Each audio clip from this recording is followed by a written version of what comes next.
पाकिस्तान की शान है आप, मर्दे बुरान है आप, पहले से ज्यादा खतरनाक है आप, पाकिस्तान की जान है आप, पूरी दुनिया में पाकिस्तान की पहचान है आप, पाकिस्तान के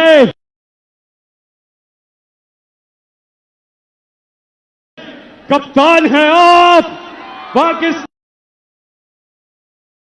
के खान हैं आप, इमरान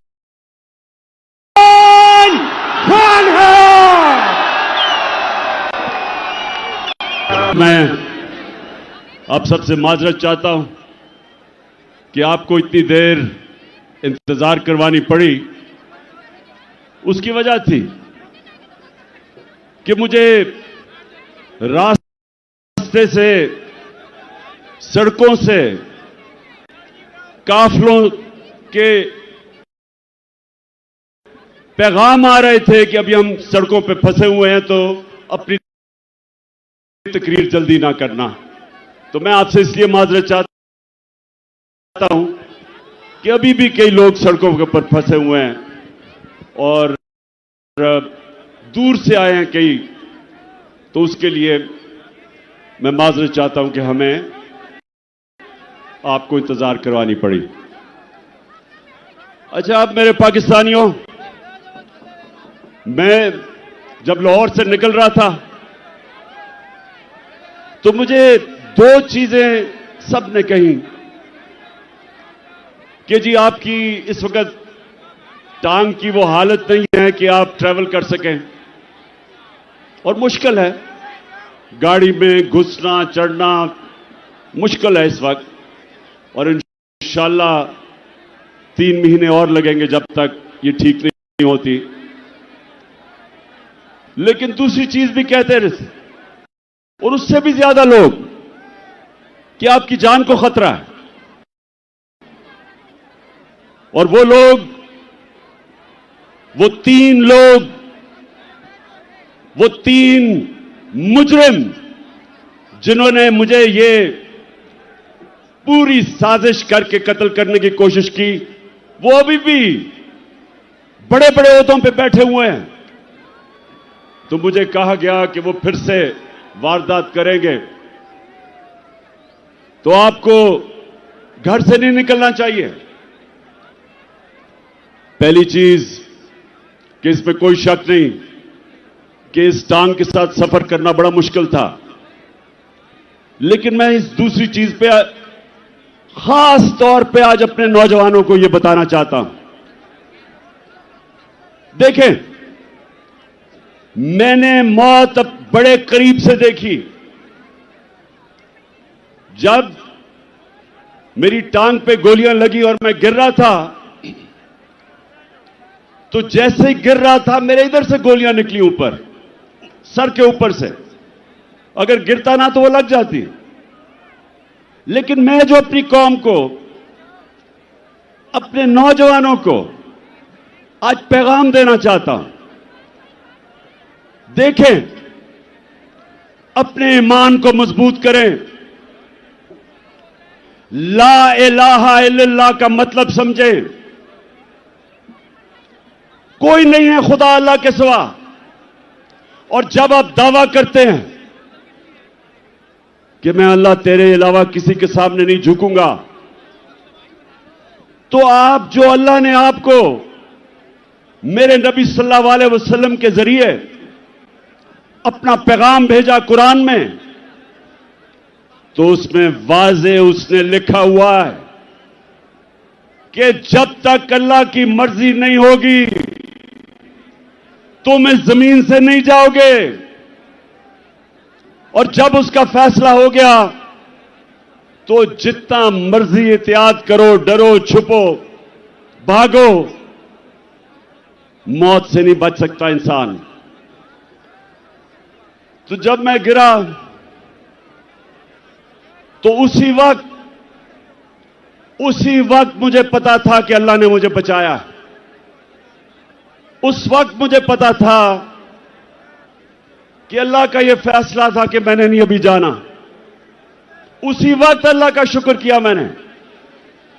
और ये अल्लाह का शान देखें कि 12 लोगों को गोलियां लगी, कंटेनर के ऊपर 12 लोगों को गोलियां लगी। ये फैसल को भी, मैं बल्कि इसको देख रहा था, इसके मुंह से खून गिर रहा था, गाल से। अहमद चट्टा जो मेरे साथ था, वो मेरे साथ गिरा हुआ था। ऊपर और लोगों को गोलियां लगी, लेकिन अल्लाह की शान देखो कि 12 में से एक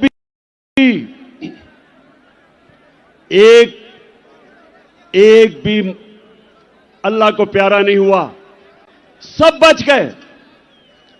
एक गार्ड को 6 गोलियां लगी, सब गोलियां ऐसी थी कि वो बच गया।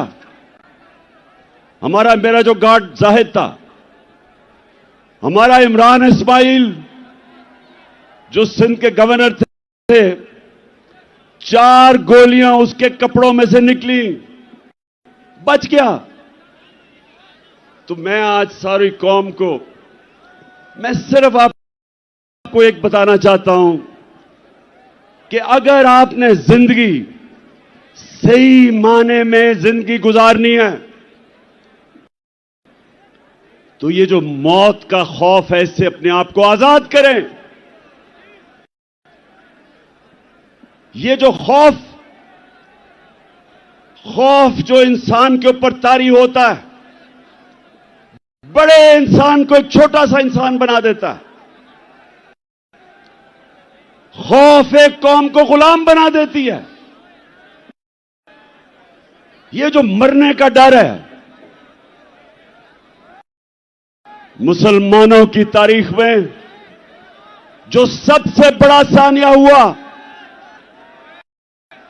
हजरत इमाम हुसैन का करबला में, तो कूफा के लोगों को पता था कि हजरत इमाम हुसैन राय हक पे खड़े हैं, लेकिन यजीद का खौफ था, उसके जुल्म का खौफ था, नहीं मदद करने के लिए आए। और मुसलमानों की तारीख का सबसे बड़ा ट्रेजेडी सानिया हुआ। और ये जो खौफ है, ये इंसानों को गुलाम बनाता है। जिल्लत का खौफ कि जी मुझे जलील कर देंगे। मुझे पिछले 7 महीने में, बल्कि मेरे 26 साल की सियासत में, कितनी इन्होंने कोशिश की मुझे जलील करने की, हर किस्म की किरदार कुशी की। कोई मौका नहीं छोड़ा कि किसी तरह इमरान खान को हम जलील करें, क्योंकि यह हमें चोर कहता है। और आज आप सब सामने, मेरे सामने इस तादाद में पब्लिक, कितने वजीर आजम आए और गए, किसके लिए कौम निकली ऐसे जो आज आप मेरे लिए निकले? इससे क्या साबित होता है कि इज्जत अल्लाह के हाथ में है। कोई आपको जलील नहीं कर सकता। और खास तौर पे तीसरी चीज जो रिस्क, कितने ताकत में बैठे हुए लोग अपने नीचे जो तनख्वाहदार होते हैं उनसे गलत काम करवाते हैं, और वो गलत काम करते हैं अपनी नौकरियां बचाने के लिए, क्योंकि उनका ईमान नहीं कि अल्लाह के हाथ में रिस्क है। अल्लाह ने ये 3 चीजें इसलिए अपने पास रखी हैं कि वो आपको आजाद करना चाहता था। जो ला इलाहा इल्लल्लाह है, जब तक आपके दिल में इसका मतलब नहीं आएगा, ये आपको आजाद नहीं करेगा। और सिर्फ आजाद इंसान बड़े काम करते हैं। आजाद मुल्क ऊपर परवाज करते हैं। गुलाम सिर्फ अच्छी गुलामी करते हैं। गुलाम की परवाज नहीं होती, सिर्फ आजाद इंसानों की परवाज होती है। मैं इसलिए आया, मुझे मौत की तो फिक्र नहीं थी, फिक्र ये थी जो मेरी टांग का मसला है,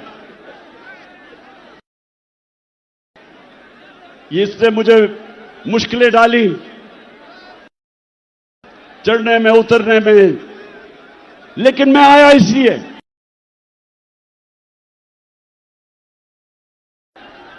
कि मेरे पाकिस्तानियों,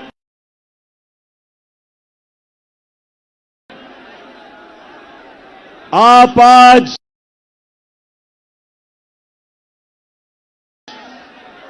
एक डिफाइनिंग मोमेंट पे खड़े हो। आज आप क्रॉस रोड्स पे खड़े हो, फैसला कुन वक्त पे खड़े हो। आज आपके सामने दो रास्ते हैं। आज मेरी कौम, आपके सामने दो रास्ते हैं। जब नमाज में अल्लाह से हम कहते हैं कि अल्लाह, एक ही चीज मांगते हैं अल्लाह से 5 वक्त की नमाज में कि अल्लाह उनके रास्ते पे लगा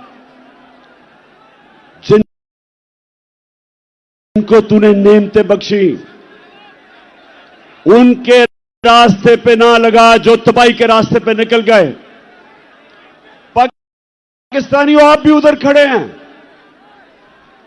एक तरफ नेमतों का रास्ता है, आपकी अजमत का रास्ता है, दूसरी तरफ आपकी तबाही का रास्ता है, गुलामी का रास्ता है, जिल्लत का रास्ता है। मौलाना रूमी, उसने बड़ी एक ऐसी बात की जो मुझे कभी नहीं भूली। उसने कहा कि जब अल्लाह ने तुम्हें पर दिए उड़ने के लिए, क्यों चूंटियों की तरह जमीन पे रेंग रहे हो? पाकिस्तानियों, अल्लाह ने हमें पर दिए। हमारा मुस्तकबिल यह नहीं है कि हम चूंटियों की तरह रेंगे। जो ऊपर आए फैसला करे कि जी आज तो ये चोर हैं, उनके ऊपर एक्शन ले, गवर्नमेंट करा दे। अगले दिन फिर बंद कमरों में फैसला हो कि नहीं जी, मैं अब एनआरओ दे दिया इनको, ये मैं गंगा में नहा के पाक हो गए हैं, और फिर उनको निकाले कि जी चोर हैं, और फिर उनको एनआरओ दे दे। और कौम अगर इस चीज को, अगर हम इन चीजों को, इस जुल्म को, इस नाइंसाफी को अगर कौम तस्लीम करती है, तो वो कौम के अंदर और भेड़ बकरियों में, गाय भैंसों में कोई फर्क नहीं है। इंसान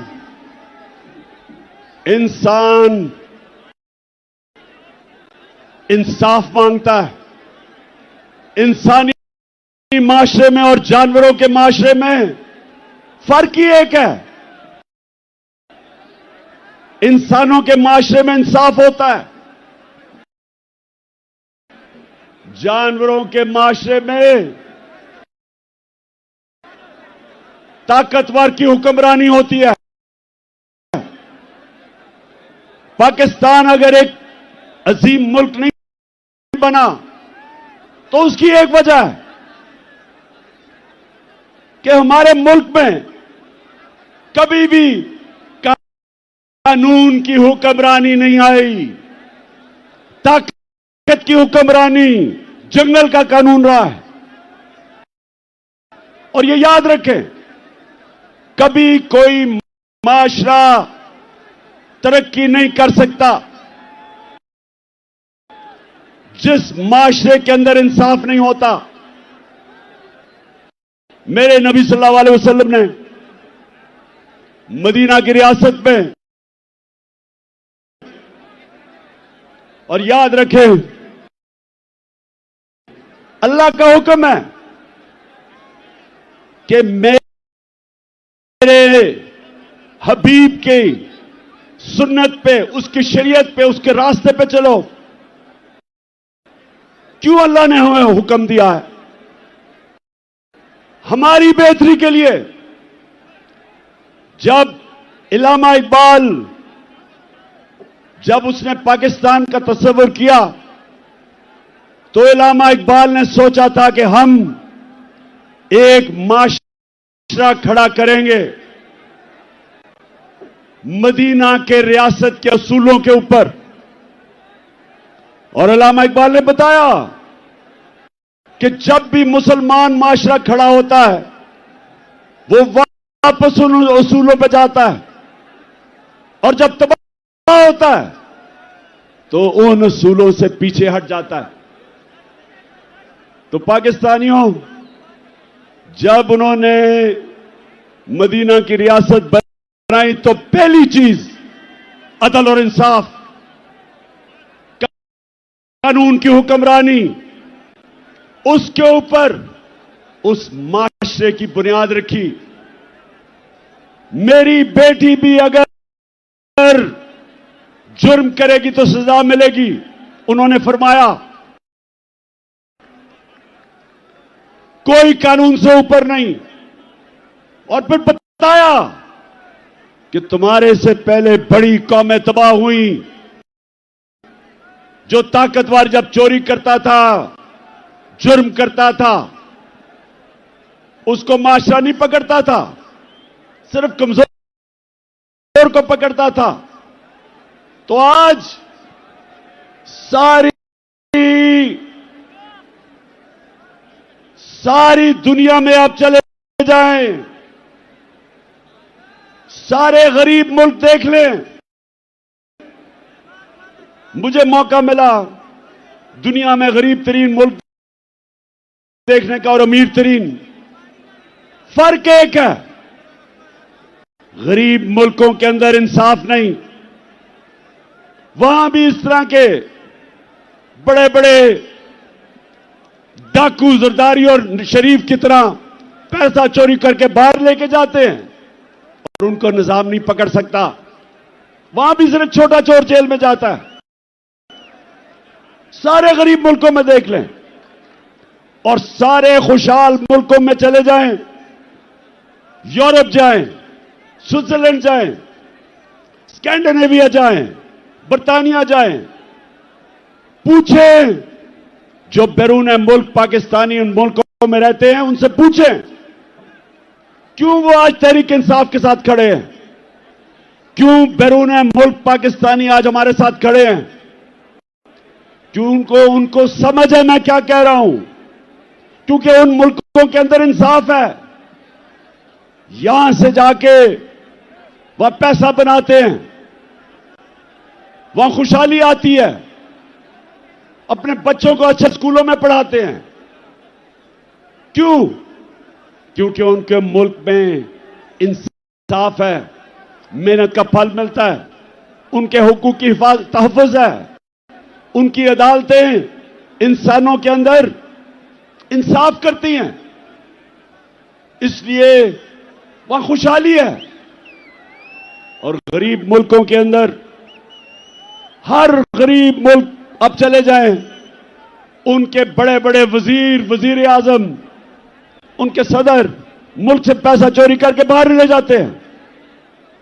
हर साल 1700 अरब रुपया गरीब मुल्कों का चोरी करके, उनके ही साहिब इख्तियार चोरी करके अमीर मुल्कों में ऑफशोर अकाउंट्स में ले जाते हैं। गरीब होता जा रहा है, अमीर मुल्क अमीर होते जा रहे हैं। तो पाकिस्तान अगर आज इन हालात में है, इसकी ये वजह नहीं कि वसाइल की कमी है, इसकी वजह ये कि हमने शुरू से ही कानून की हुक्मरानी नहीं की। मार्शल लॉ आता था तो वो कानून तोड़ के आता था, ताकत की हुक्मरानी थी, वो कानून से ऊपर थे। लेकिन ये जो दो खानदान जिन्होंने 30 साल इस मुल्क पे हुकूमत की, इन्होंने भी कभी मुल्क के इदारों को मजबूत नहीं होने दिया। ये भी जब आते थे तो बजाय इदारों को मजबूत करते, कानून की हुक्मरानी लेके आते, इन्होंने भी आते साथ ही इदारों को कमजोर किया, क्योंकि करप्शन नहीं हो सकती थी जब तक इदारे कमजोर ना हो। और ये वजह है पाकिस्तानियों, नौजवानों जो तरसते हैं मुल्क से बाहर जाने के, नौकरियां ढूंढने के लिए, ये समझ जाएं कि बीमारी एक है, इंसाफ नहीं है। अब मुझे ये बताएं, आजम स्वाति ने बात की कि क्या मसला था हमारी हुकूमत को जो हटाया गया? क्या इमरान खान के ऊपर कोई करप्शन थी? जब भी इन दोनों की हुकूमतें हटाई गई तो करप्शन होती थी। हमें किस वजह से साजिश के तहत हटाया गया? कौन सी हम गलती कर रहे थे? पहले ये जो बैंकरप्ट दिवालिया निकाल के मुल्क का इन्होंने जब छोड़ा 2018 में, पाकिस्तान की तारीख का सबसे बड़ा बैरूनी खसारा 20 अरब डॉलर, हमने मुल्क संभाला। बैरून मुल्क मैं गया, हमारे दोस्त ममालिक से पैसे लिए, शर्म आई मुझे। मैं ये भी आपको बता दूं कि मेरे 3.5 साल में सबसे ज्यादा शर्मिंदगी होती थी जब हमें जाके मुल्क के लिए पैसे मांगने पड़ते थे।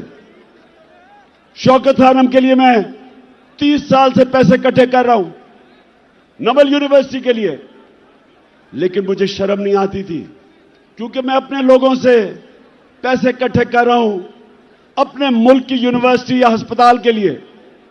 लेकिन किसी और से अपने मुल्क के लिए पैसे मांगना, यह मेरे लिए सबसे ज्यादा बायस शर्म थी। और इसलिए कि इन चोरों ने 4 गुना ज्यादा कर्जा चढ़ाया 10 सालों में, हम 8 से और 18 के बीच में। तो पहले हमने मुल्क संभाला, फिर कोरोना आ गया, दुनिया में तबाही मचाई उसने। एक सदी में एक इस तरह का बुरान आता है। हमने जिस तरह कोरोना को संभाला, मदद तो अल्लाह की थी, लेकिन जो हमने फैसले किए, हमने फैसला किया हम शट डाउन नहीं करेंगे। मेरे से सबने तनकीद की, ये सारी ऑपोजिशन तब जब थी, सबने कहा कि मुल्क को बंद कर दो नहीं तो फैल जाएगी। मैंने सबको कहा, एक सवाल पूछा, मैंने कहा मुझे एक जवाब दो कि वो जो छाबड़ी वाला है, वो जो रिक्शा वाला है, वो जो टैक्सी चलाता है, वो जो दिन की दिहाड़ी करता है और घर आके अपने बच्चों का पेट पालता है, वो जो कच्ची वादियों में 7-7 लोग एक कमरे में हैं, उनको मैं क्या कहूंगा? उनका जब बंद कर दूंगा तो उनको वो खाना किधर से देंगे अपने बच्चों को। और यकीन करें, ये जो मेरी तनकीद कर रहे थे ऑपोजिशन वाले, कोई जवाब नहीं था। हमने लॉकडाउन ही लगाया, हमने अपनी बिजनेसेस बचाई, हमने इनको सस्ते कर्जे दिए, हमने एहसास प्रोग्राम जो दुनिया ने, वर्ल्ड बैंक ने कहा कि दुनिया का चौथे नंबर पर बेहतरीन प्रोग्राम था जिसने निचले तबके को बचाया, हमने अपने मुल्क को कोरोना से निकाला। फिर जो भी आजम बता रहा था, हमने रिकॉर्ड एक्सपोर्ट्स की। आखिरी साल हमारा टैक्स करेक्शन रिकॉर्ड, 17 साल के बाद सबसे ज्यादा इंडस्ट्री हमारी ऊपर गई, 10.5%। 17 साल के बाद हमारी ग्रोथ रेट 6%, तीसरे साल 5.7।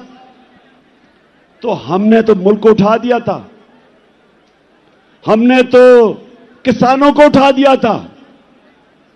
आज किसानों से पूछें कि जितना पैसा किसानों ने हमारे दौर बनाया, उन्होंने अपनी पैदावार पे लगाया, रिकॉर्ड फसलें हुई, 4.5% पे हमारी ज़राअत ऊपर आई 17 साल के बाद। तो मुल्क तो ऊपर जा रहा था।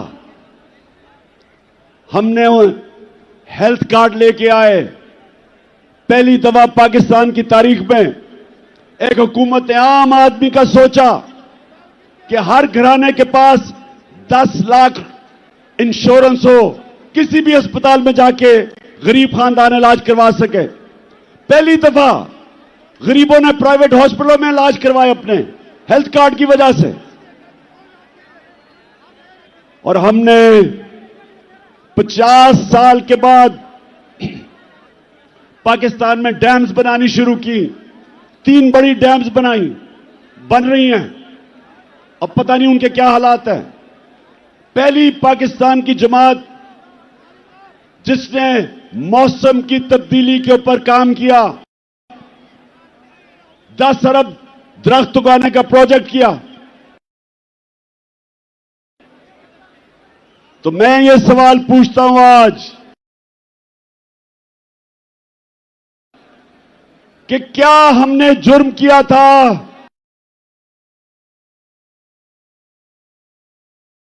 कि बैरूनी साजिश के साथ मिलकर हमारी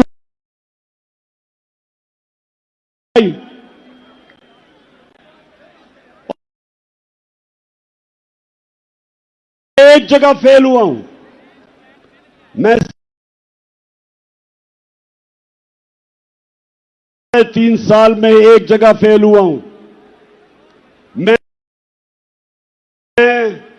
ताकतवर को कानून के नीचे नहीं ला सका। जिन लोगों ने इस मुल्क था, जिनके ऊपर करप्शन केसेस थे, मैंने बड़ी कोशिश की, लेकिन नैब मेरे नीचे नहीं थी, वो एस्टेब्लिशमेंट के नीचे थी। नैब वाले मुझे कहते थे कि जी केस सारे तैयार हैं, लेकिन हुक्म नहीं आ रहा। जिनके पास कंट्रोल था वो हुक्म नहीं दे रहे थे। वो इन चोरों से बजाय इनको जेलों में डालने के डीलें कर रहे थे।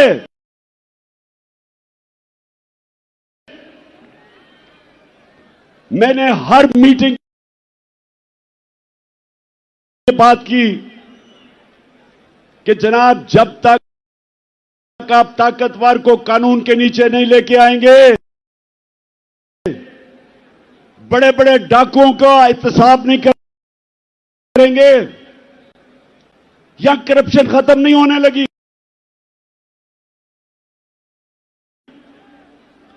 तो मुझे बार बार जवाब आता था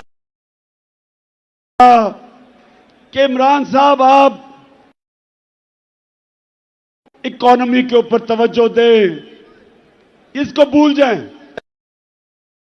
तो साहब को मुझे यह कहा क्या कई दफा कि अच्छा जी इनको छोड़े, एनआरओ दे दें इनको, नैब के अंदर कानून बदल दें।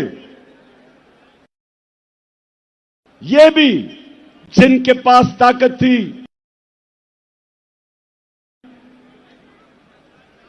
जिनके पास ताकत थी, मुझे अफसोस से कहना पड़ता है कि वो करप्शन को बुरा नहीं समझते थे। उनके लिए करप्शन, और करप्शन क्या होती है? चोरी तो होती है जो आपके घर में चोरी, आपका टेलीफोन चोरी हो गया। करप्शन होती है जो मुल्क के खजाना के ऊपर डाका होता है, जो मुल्क को नुकसान पहुंचाती है, वो करप्शन।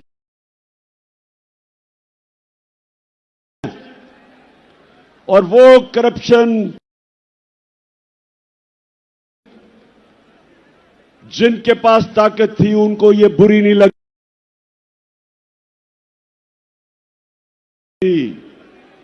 और आपने देख ही लिया कि क्योंकि बुरी नहीं लगती थी तो ये सारे चोरों का टोला ऊपर बैठा दिया। अगर साजिश नहीं भी की थी तो रास्ता नहीं रोका, इनको आने दिया। वो लोग जो बाहर भागे हुए थे, जिनके ऊपर अरबों अरबों रुपए के करप्शन के केसेस थे, बारी बारी इन सब को एनआरओ दिया गया। पहला एनआरओ जनरल मुशर्रफ ने दिया, 4 गुना हमारा कर्जा बढ़ा उस एनआरओ की वजह से। ये वापस आए, दोनों हाथों से इन्होंने मुल्क लूटा, और फिर अब कि एक हुकूमत जो चल रही थी उसको गिराया। और इन्होंने किया क्या? अच्छा, पहले तो मैं एक चीज वाज़ेह कर दूं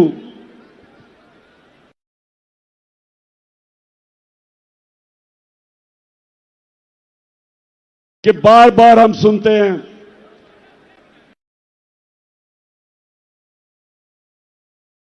कि जी ये साइफर एक ड्रामा था।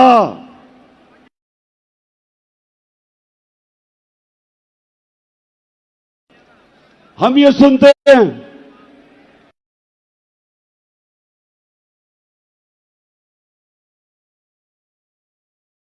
कि जी ये तो साइफर थी कोई चीज नहीं, ये कोई एक बयानिया बनाने गया। मैं आज जो भी ये सारे कह रहे हैं, और ये सब वो कह रहे हैं जो साजिश का हिस्सा थे, मैं इनसे पूछता हूं कि क्या नेशनल सिक्योरिटी काउंसिल के अंदर असद मजीद का साइफर जो डोनाल्ड लू से उसकी गुफ्तगू थी, क्या नेशनल सिक्योरिटी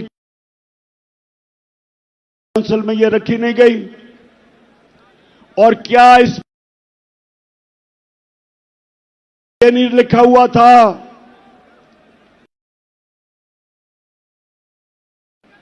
कि वो डोनाल्ड लुइस को कह रहा है, असद मजीद को,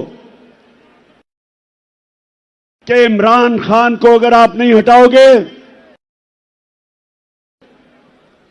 तो तुम्हारे मुल्क को मुश्किलात का सामना करना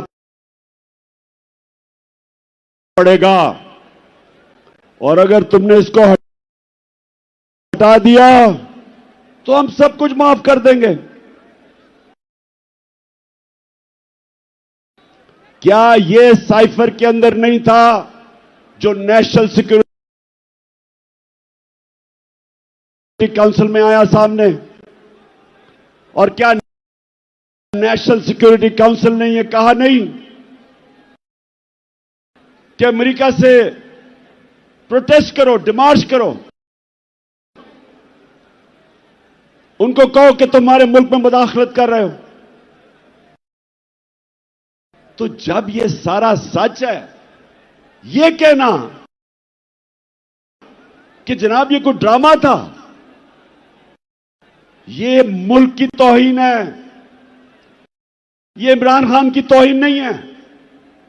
कि क्या मजाल है किसी मुल्क का एक छोटा सा सरकारी ऑफिसर एम्बेसडर को कहे कि जनाब अपने वजीर आजम को हटा दो। कभी सुना यह होता हुआ? मैंने कभी नहीं सुना, क्योंकि किसी की जरूरत नहीं है करने की। और फिर अब मैं आपको बताऊं कि जब से ये इंपोर्टेड हुकूमत आई है, मुल्क से हुआ क्या है? जब जुल्मो सितम के कोहे गरा रूई की तरह जाएंगे,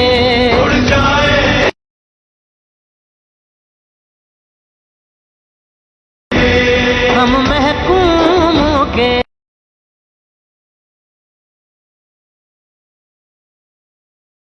पांव तले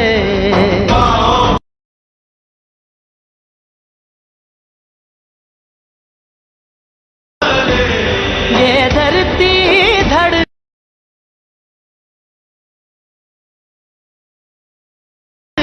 धड़केगी और अहले हुक्म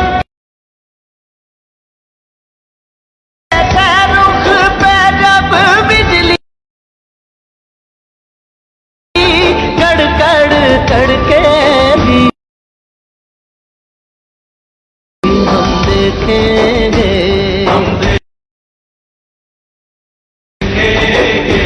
लाजिम है कि हम भी देखेंगे। अच्छा जी, अब जरा ये थोड़ा सा आपके सामने मैं अदाद और शुमार लेके आ रहा हूं कि किधर पाकिस्तान था मार्च में जब अदम एतमाद की इन्होंने टेबल किया असेंबली में, और किधर आज है। 7 महीने में जो पाकिस्तान हुआ, जो इससे हुआ, वो मैं आपके सामने रखता हूं। फिर से मैं आपको बता दूं कि 5.7 2021 में पाकिस्तान बढ़ा था आगे, और 6% 22 में बढ़ा था। 17 साल के बाद ये पाकिस्तान सबसे तेजी से हमारी इकॉनमी आगे बढ़ रही थी। हमारा जो ज़राअत थे 4.4%, वो भी 17 साल में सबसे ज्यादा। इंडस्ट्री 10.7%, और लार्ज स्केल मैन्युफैक्चरिंग 7.2, ये भी 17 साल में सबसे ज्यादा। हमारी एक्सपोर्ट्स 32 अरब, रिकॉर्ड रिमिटेंसेस 31 अरब, रिकॉर्ड। हमारे टैक्स 6,1500 अरब रुपया, ऑल टाइम रिकॉर्ड। और जो महंगाई थी हमारे दौर पे, जिसको कहते हैं कंज्यूमर प्राइस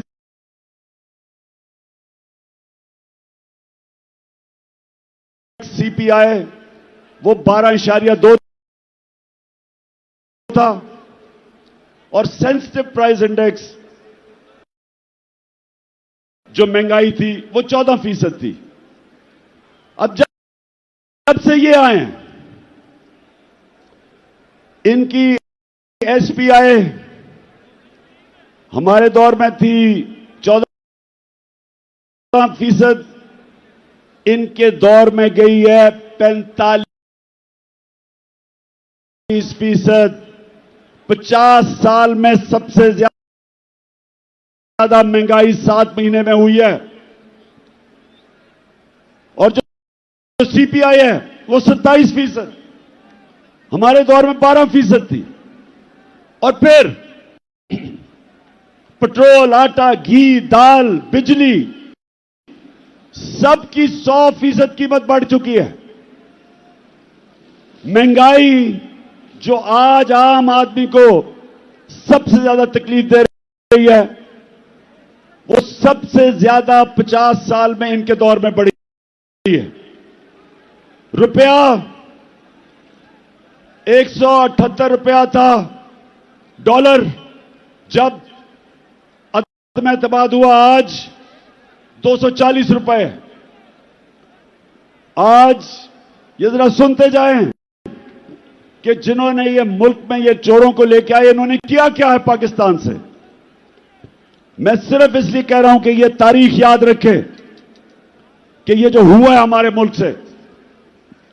इन्होंने जो ज़राअत तेजी से बढ़ रही थी, ज़राअत के अंदर गन्ना 9% कम, चावल 40% कम हुए हैं, कपास 25% कम। और इस वक्त जो हमारी बेरोजगारी है वो 22.5% बढ़ चुकी है। फिर जो सबसे खौफनाक चीज कि आज जो बाहर की दुनिया है उसके मुताबिक पाकिस्तान अपने कर्जे क्या वापस कर सकता है, उसकी रिस्क क्या है, आज 100% से ज्यादा बढ़ गई है। जब हम गए थे तो 5% थी। तो आज बैरूनी दुनिया ने, मार्केट्स ने पाकिस्तान के ऊपर अदम एतमाद किया। 88% पाकिस्तान के जो इन्वेस्टर हैं वो समझते हैं कि हुकूमत के ऊपर उनको कोई एतमाद नहीं। तो मैं फिर से पूछता हूं कि माइशत नीचे, हमारी जमहूरियत, ऑपोजिशन ही खत्म हो गई। जो हमारा लोटा था वो ऑपोजिशन लीडर बन गया, वो नून के टिकट पे लड़ेगा, तो असेंबली भी खत्म। हमारे मुल्क के अंदर जो इदारे हैं, एफआईए के ऊपर इन्होंने अपना आदमी बिठा के सारे केसेस माफ करवा लिए और उनके ऊपर जुल्म किया, जो कि जिन्होंने इन्वेस्टिगेशन की थी। तो अब कब एफआईए खड़ी होगी किसी ताकतवर के सामने? नैब में अपना आदमी बिठाया, अपने केसेस माफ। इदारे जो मुल्क की बुनियाद होते हैं वो कमजोर। सबसे ज्यादा जुल्म किया मुल्क की अखलाकियात पे और रूल ऑफ लॉ पे। कि इन्होंने आते साथ ही अपने सारे केसेस माफ करवाने शुरू कर दिए। तो मुल्क में क्या पैगाम दिया कि जो जेलों में लोग भरे हुए हैं उनकी जुर्म यह है कि वो गरीब हैं। ताकतवर सारे बड़े बड़े डाकू बचते जा रहे हैं। मुझे यह बताएं कि उस मुल्क का अब क्या मुस्तकबिल होगा। मैंने जो आज आपको सबको यहां बुलाया, मेरा मकसद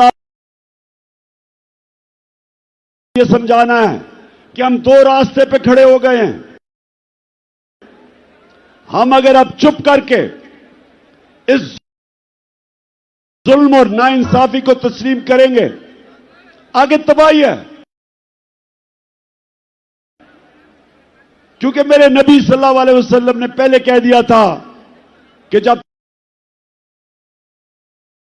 ताकतवर को एक मुल्क का निजाम, इंसाफ का निजाम नहीं पकड़ता और सिर्फ कमजोरों को पकड़ता, तबाह हो जाता है वो मुल्क। तो तबाही के साथ हमने ये देखें कि रूल ऑफ लॉ तो आज खत्म हो गया ना पाकिस्तान में, और फिर जो इखलाकियात का कत्ल हुआ, अमर बिल मारूफ, हुक्म है अल्लाह का कि अच्छाई के साथ खड़े और बुराई के खिलाफ, तो आज अमर बिल मारूफ तो इन्होंने खत्म कर दिया, बुरों को ऊपर आके बैठा दिया। तो मैंने आपके सामने सिर्फ ये चीजें इसलिए रखी कि आपको सबको अंदाजा हो कि एक हुकूमत जो चल रही थी, जिधर उम्मीद थी लोगों को, नौजवानों को, उस हुकूमत को हटा के इन चोरों के टोलों को ऊपर बैठा दिया। और उसके बाद इन्होंने क्या किया? इन्होंने हमारे ऊपर जिस तरह का जुल्म किया, 25 मई को हमारे सारे इंसानी हुकूक, फंडामेंटल राइट्स, उसकी खिलाफ वर्जी की। लोगों के घरों में घुस घुस के ना औरतें देखी, ना बच्चे देखे, ना चादर, ना चारदीवारी, घुस के लोगों के घरों पे उठाया, मारा, धमकियां दी। कई जेल में 11 साल के बच्चे को पकड़ के जेल में ले गए। और मैं अभी मिला मेजर साहब से, मेजर साजिद बुखारी को भी मुझे वो और उनका बेटा मिलने आया। कहता हमारे घर में 3 बजे एकदम बाहर से दरवाजा तोड़ने की कोशिश हुई और कहता अंदर आने हमें धमकियां दी और अंदर कहते दरवाजा खोलो। उसने कहा मैंने उनको कहा है कि पहले वारंट दिखाओ, कौन हो तुम? उसके बीवी बच्चे थे, उसको क्या पता कि 3 बजे कौन आदमी आ रहा है? उसे क्या पता वो कौन था? और उसने अपने सेल्फ डिफेंस में जब फायर किया तो कहता इन्होंने मुझे और मेरे बेटे पे जो पुलिस में तशद्दुद किया, वो बेटा जिसका कसूर ही नहीं था, कहता मैंने तस्लीम किया कि मैंने गोली मारी है। उसके बावजूद 5 महीने मेरे बेटे को इन्होंने जेल में जो तशद्दुद किया, उससे जो जुल्म किया, वो कहता बेटा मुझे कहता मैं हमेशा के लिए बदल गया हूं। हमारी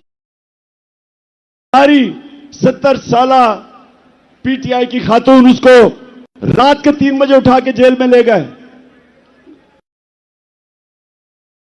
मैं सवाल पूछता हूं, जिनकी जिम्मेदारी है हमारे फंडामेंटल राइट्स की हिफाजत करना, सोए हुए थे, किसी ने कुछ नहीं किया।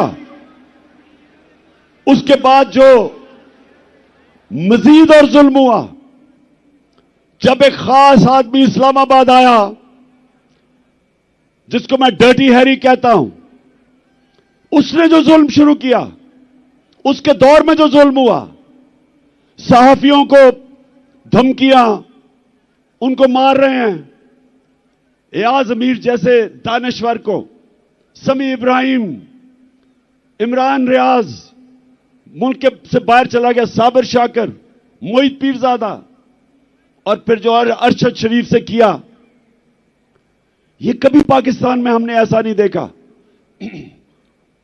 जुल्म किया, डराया धमकाया, कसूर उनका क्या था कि वो इमरान खान का मौकफ मीडिया लेके आ रहे थे, खौफ फैलाया गया।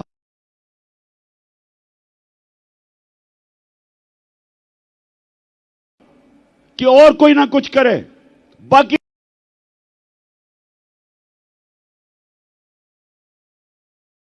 करें। मीडिया हाउसेस बंद, उनको धमकियां दी, सोशल मीडिया के बच्चों को पकड़ा, उनको घर से उठा के ले जाते थे, मार फेंटा लगा के घर वापस ले आए। नदीम गुजरावाला से मुझे जवान मिला, कहता मुझे घर से उठा के ले गए, मुझे नंगा किया, तशद्दुद किया, और कहा कि अगर तुमने आगे से कोई भी इमरान खान के लिए तुमने कोई पे लिखा तो तुम्हें मिसिंग पर्सन कर देंगे।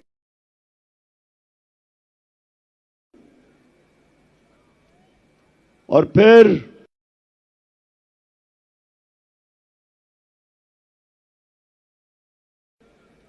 जो इन्होंने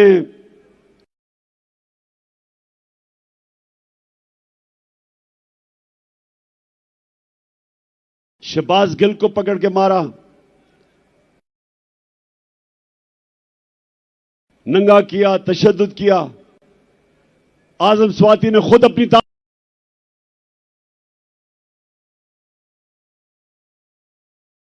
बताई जो उन्होंने उससे किया।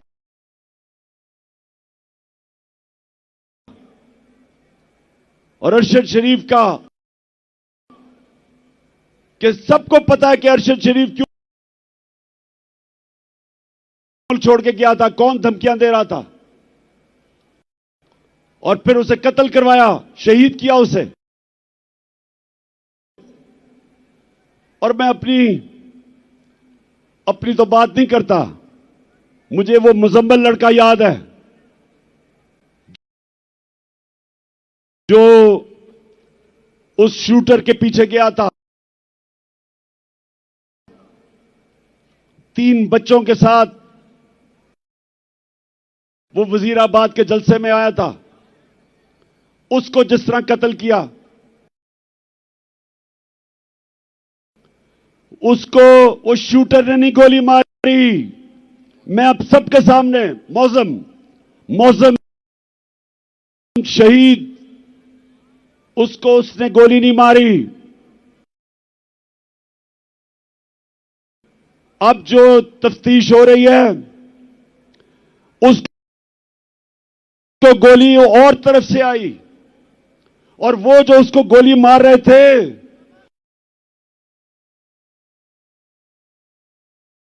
वो असल में वो शूटर के लिए थी। 3 बंदूक वाले थे वहां, एक वो जिसने हमारे पे फायर किए, एक वो जिसने सामने से गोलियां चलाई जो हमारे निकल गई, और एक ये जिसने इसको कत्ल करना था, जिस तरह लियाकत अली खान को जिसने कत्ल किया था उसको वही मारा गया ताकि वो बोले ना। तो रास्ते में बेचारा मौसम आ गया। और मैं आज अभी आपके सामने ये 2 वीडियो चलाना चाहता हूं।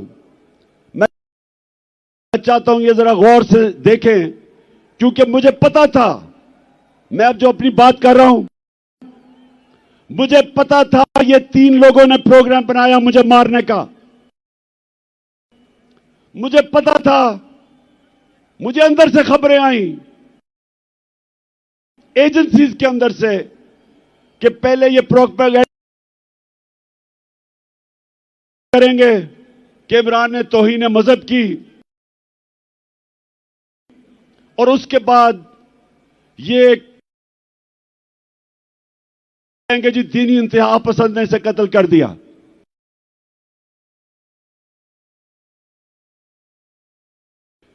ये 2 अब वीडियो देखें। ये आज से 2 महीने पहले मैंने ये क्या कहा था, ये देखें। किया मुझे मरवाने का, वो इसके पीछे हैं। इन्होंने फैसला किया कि जी कहेंगे तौहीन मजहब किया, और उसके बाद अगर मुझे किसी ने कत्ल किया तो कहेंगे जी कोई मजहबी जुनूनी ने कर दिया क्योंकि इसने तौहीन मजहब किया। कोई ये कान खोल के सुन लो, मैंने अपनी सारी कौम एक टेप बना के रखी हुई है।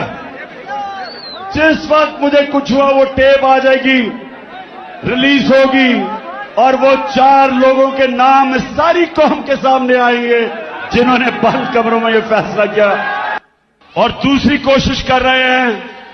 पहले से इनका प्लान बना हुआ है, मैं आप सबको पहले भी बता चुका हूं। 4 लोगों ने बंद कमरे में फैसला किया मुझे मरवाने का, और वो लोग अभी भी उस साजिश पर लगे हुए हैं। उन्होंने दोनों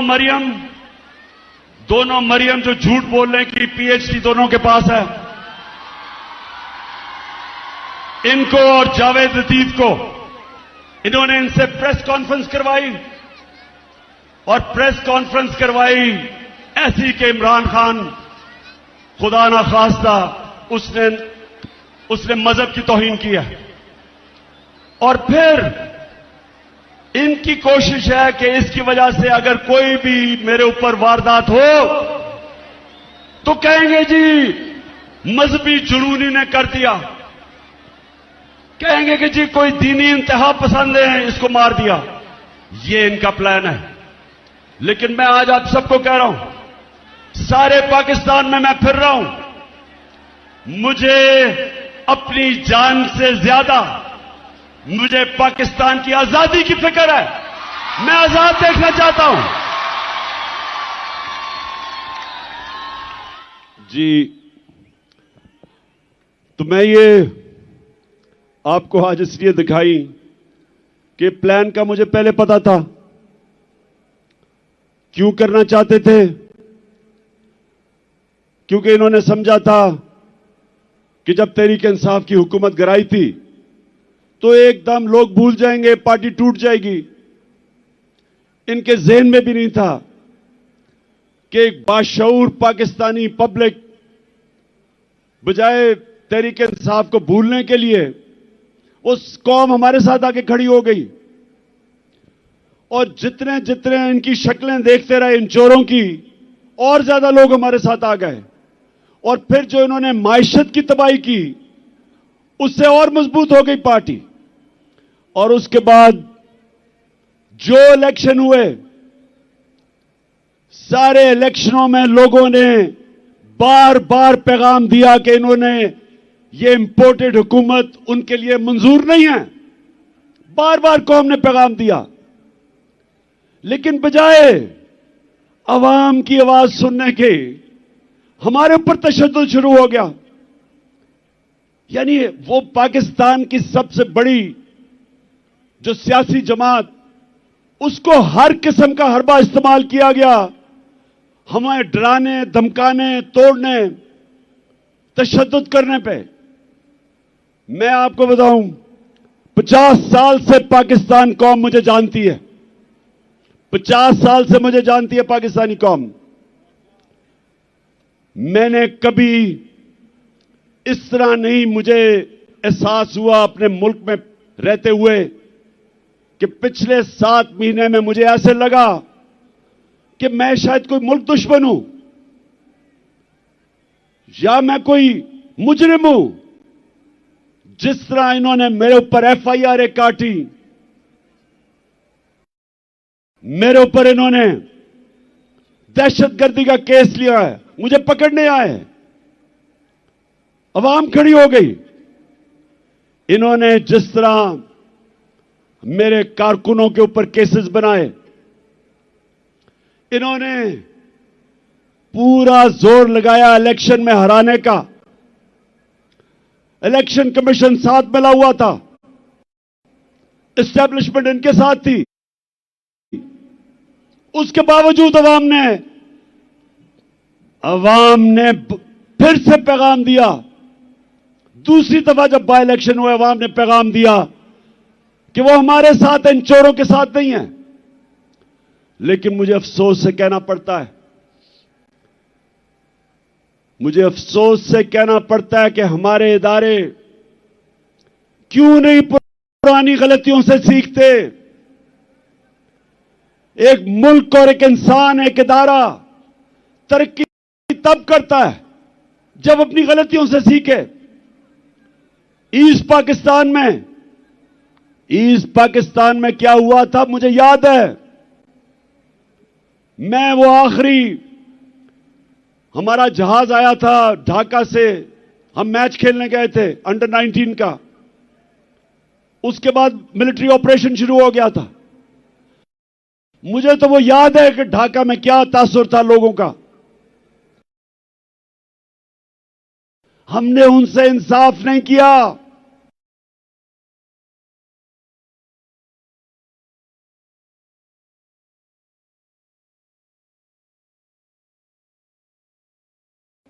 पाकिस्तान की सबसे बड़ी जमात से इंसाफ नहीं किया।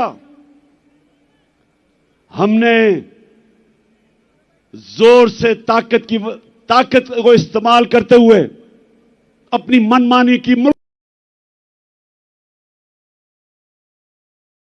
टूट गया।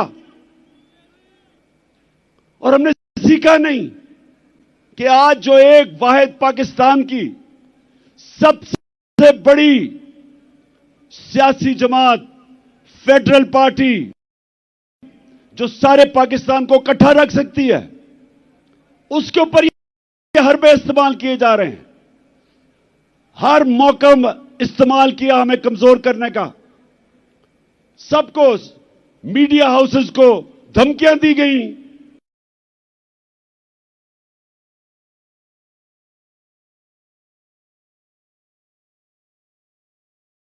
ना दिखाया जाए।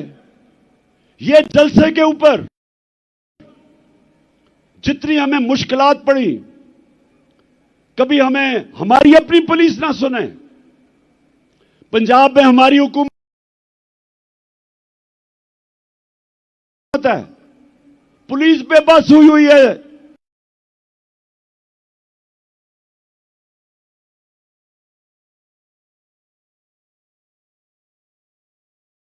हमारे साथ ताउन ना करे, कभी सुना है?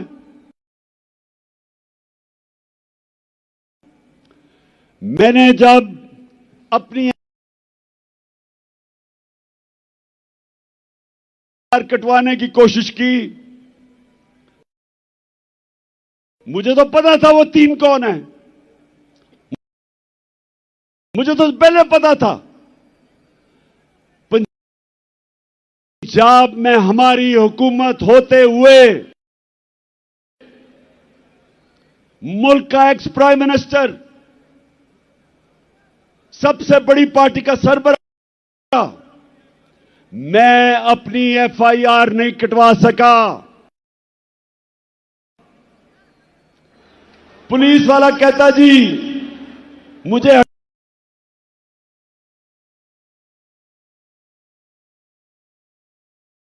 आके किसी और को बिठा दे, मैं नहीं साइन कर सकता।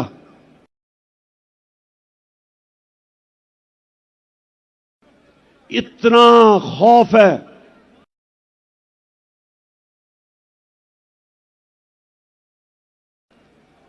इतना ताकतवर का खौफ है यहां।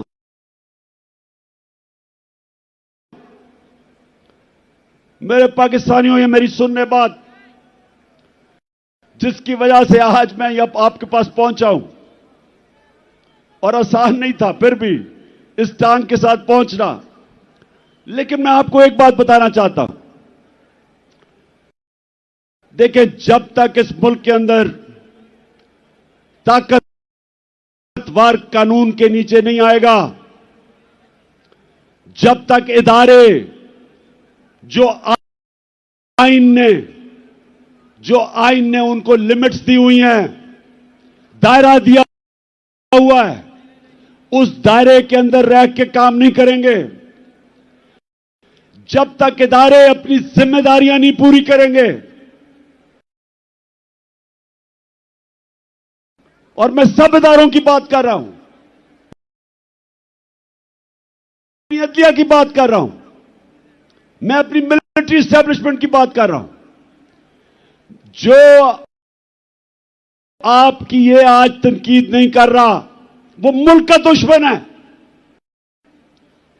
मेरा पाकिस्तान है और मेरी फौज है। मैं चाहता हूं कि मेरे मुल्क की एक मजबूत डिफेंस हो। मैं गुलामी, बार बार कहता हूं कि गुलामी से बेहतर मौत है। और अगर आपकी फौज मजबूत नहीं होगी,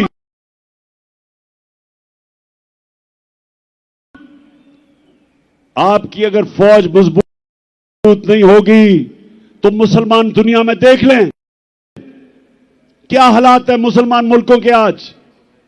हमें तो फख्र है कि सारे मुसलमान मुल्कों में हमारी सबसे ताकतवर फौज है। तो जब मैं तनकीद करता हूं अपने इदारों की, अपनी अदलिया की, मैं वो पाकिस्तानी हूं जिसका जीना मरना पाकिस्तान में है। मैंने वो नहीं हूं जो अपने कारोबार और हुकूमत का सीजन लगाने के लिए पाकिस्तान आ जाते हैं, या पैसा पूसा लूट के फिर बाहर भाग जाते हैं। सारा टब्बर बाहर बैठा हुआ है, अरबों अरबों रुपए की प्रॉपर्टीज में बैठा हुआ है। जब इनको मुश्किलें पड़ियां बाहर भाग जाते हैं। यह गैर मुल्की कब्जा ग्रुप है, यह सियासतदान नहीं है। मेरा जीना मरना इस मुल्क में है। मैं वो पाकिस्तानी हूं जो 20 साल बाहर रहा, क्रिकेट खेलने की वजह से बाहर अपना वक्त गुजारा। मेरा एक दफा कभी नहीं सोचा कि मेरा कोई घर है पाकिस्तान के अलावा। कभी मैंने तस्वीर नहीं किया था कि मैं कोई और पासपोर्ट ले लूं, क्योंकि मुझे हमेशा पता था कि यह मुल्क है जिधर मैं खुददारी से पढ़ सकता हूं। और मैं ये चाहता हूं कि यह मुल्क हकीकी तौर पे आजाद हो, ताकि अपने ये मुकाम पे पहुंचे। मैं अपने आखिरी खून के तप्पे कतरे तक इस मुल्क के लिए लड़ूंगा। पहुंचा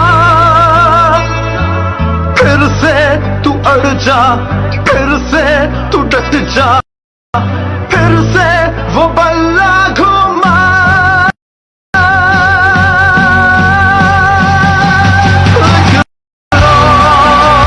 कदम बढ़ा,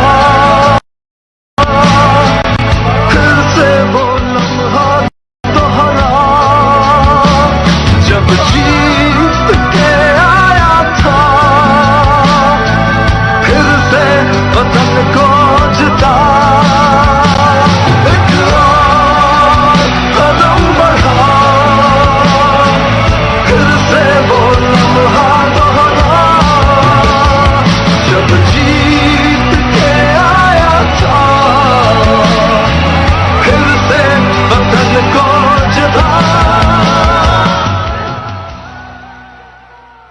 इंशाअल्लाह जब मुस्तकबिल में इंशाअल्लाह इस मुल्क की तारीख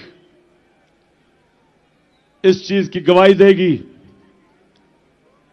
कि इमरान खान अपने मुल्क के लिए आखिरी गेंद तक लड़ता रहा, आखिरी गेंद तक, आखिरी वक्त तक अपने मुल्क के लिए खड़ा रहा था।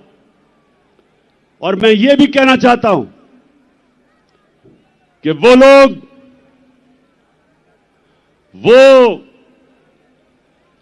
जिसने अपने असासों में बड़ा इजाफा किया और इंसानी हुकूक, पाकिस्तान की अवाम के हुकूक को रोंदा, पैरों के नीचे रोंदा, तारीख उसकी तरफ भी देख रही है, तारीख लिख रही है कि उसने मुल्क से क्या किया, क्या उसने इस मुल्क का फायदा कराया, नुकसान कराया, यह सारा तारीख लिख रही है। और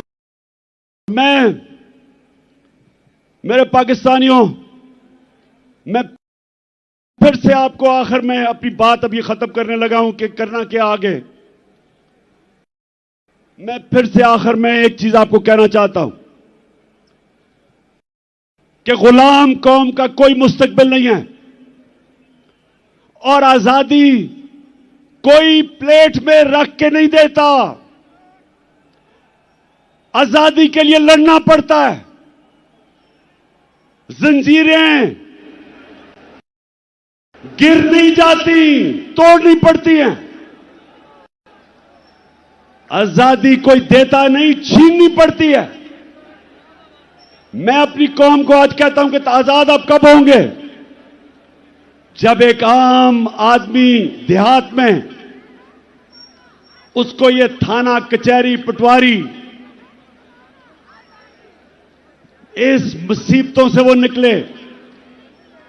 जिस मुल्क के जब इंसाफ होगा तो थाना, कचहरी, पटवारी की सियासत खत्म हो जाएगी। जब इंसाफ होगा तो कब्जा ग्रुप खत्म हो जाएंगे। क्यों नहीं यूरोप में कब्जा ग्रुप? क्यों नहीं बर्तानिया में कब्जा ग्रुप? क्यों नहीं अमेरिका में? क्योंकि वहां कानून है। कानून कमजोर की हिफाजत करता है। यहां कमजोर को तो छोड़ो, मुल्क का जो वजीर आजम रह चुका वो एफआईआर नहीं कटवा सका, तो बेचारे आम आदमी की क्या हैसियत है जो आजम पार्टी से हुआ है, मुल्क का सेनेटर, 74 साल का आदमी। और क्या उसका जुर्म था कि जी उसने एक ट्वीट कर दी।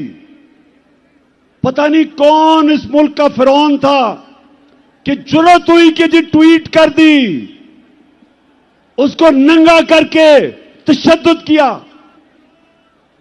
किसी मुहज़्ज़ब माशरे में मेरे पाकिस्तानियों ये नहीं होता, क्योंकि हुकूक होते हैं, इंसाफ होता है। हजरत उमर के दौर में एक शहजादा मुसलमान होता है, खाना काबा का तवाफ हो रहा होता है, एक गुलाम का पैर शहजादे के कपड़े पे आ जाता है। शहजादा जोर से मारता है उस गुलाम को,